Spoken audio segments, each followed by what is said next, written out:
करता दुकारता वार्ता विघ्नाची वेगवेगळी प्रेम कृपा जयाची सर्वांगी सुंदर वृषभराची अंती जळते मान तापणाची जय जय जनगणमती ओ श्रीमंगणमती अशन मात्रे मानस मने मात्रे मन कामना प्रती जय जय रत्ना भुजवारा प्रभवी कुमरा चंदनाची ओटी कंकणकेश्वर. शिफ्टिंगचा आजचा 3रा दिवस, त्यामुळे बऱ्यापैकी आमचं सगळं सामान लावून झालं होतं.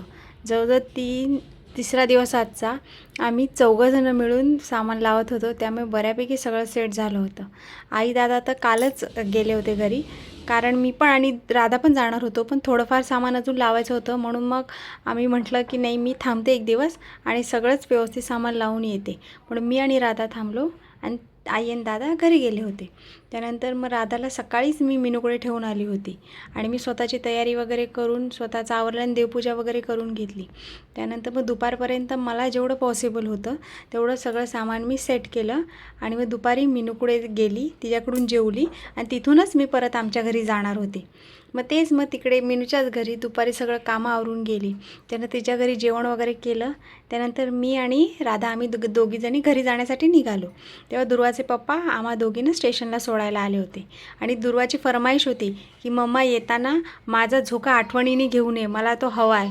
म्हणून मग तो झोका घेतला आणि मग मी आणि राधा आम्ही घरी जाण्यासाठी निघालो होतो.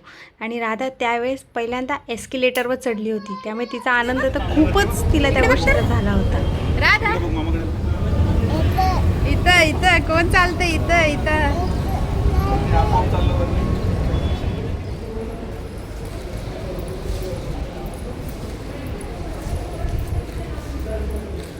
पावसाळा असल्यामुळे बाहेरमध्ये सगळीकडे हिरवळच दाटली होती. झाडांना मस्त पालवी फुटली होती आणि सगळी झाडं हिरवीगार दिसत होती. मग त्यानंतर आम्हाला घरी जाता जाता जवळजवळ संध्याकाळच झाली. मग आजचा ब्लॉग तुम्हाला कसा वाटला नक्की कमेंट करून सांगा. ब्लॉग आवडल्यास चॅनलला नक्की सबस्क्राईब करा. भेटू नेक्स्ट ब्लॉगमध्ये. तोपर्यंत बाय.